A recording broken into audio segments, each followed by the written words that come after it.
Welcome everyone to the Avalanche Journal Studios. I'm Zach Long. In the weeks following the 2008 college football season, a key thing happened for the Big 12 Conference. Several of the conference's top talent decided to stay in school and come back for another year of college football. From that point on, it set up 2009 to be an extremely difficult season in this conference, with stars like Colt McCoy and Sam Bradford coming back to lead their teams, which competed for a national title last year. 2009 should be the toughest year in the history of the Big 12 Conference. The South Division alone should have 3 top 10 teams. We're going to break down everybody in the conference, starting first with the Big 12 North, the Colorado Buffaloes and the Iowa State Cyclones, right here on the Red Raider Report.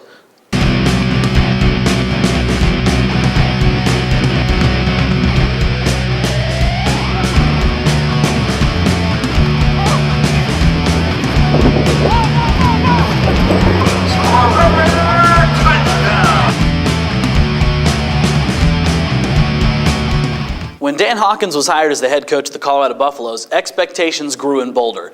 After all, Hawkins had experienced a successful tenure at Boise State, and Colorado Buffalo fans hoped that success spread to the Big 12 North Conference. The going's been a little rough so far. Hawkins has found the Big 12 North not to be a very welcoming place, as he struggled to find a consistent offensive system. In 2009, for Colorado and Dan Hawkins, they need to find consistency. Last year, they showed flashes of being a very solid football team, but offensively struggled to find a consistent pattern to give them W's. This year, they're going to rely heavily on their running backs, and that's going to start us off as we look at our Colorado Buffaloes' keys to the 2009 season.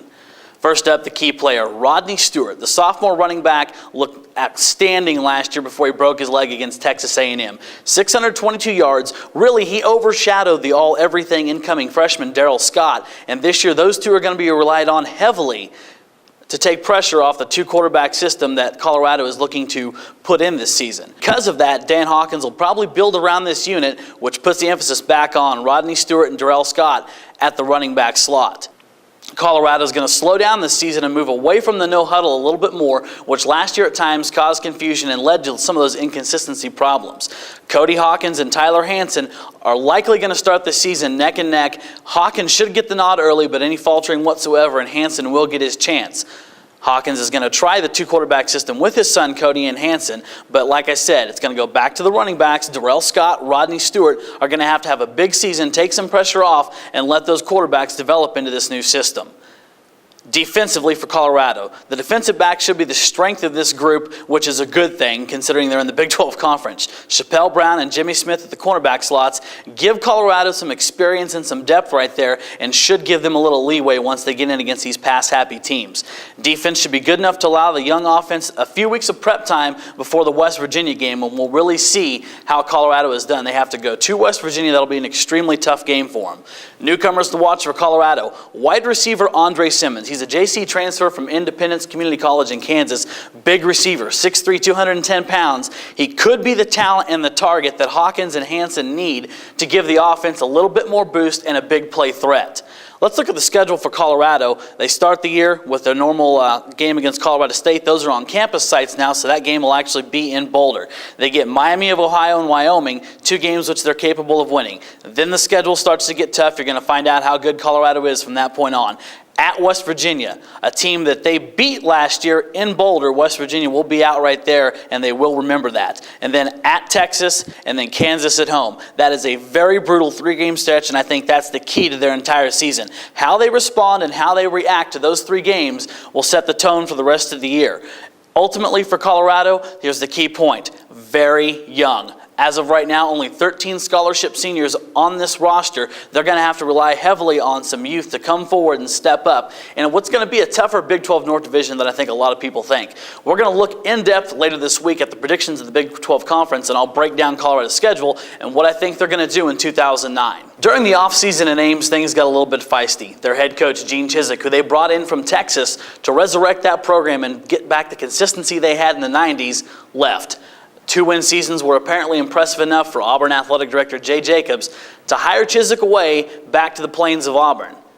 So Iowa State did the thing that came natural to them. They went to Auburn and grabbed a former member of outgoing coach Tommy Tuberville's staff, Paul Rhodes.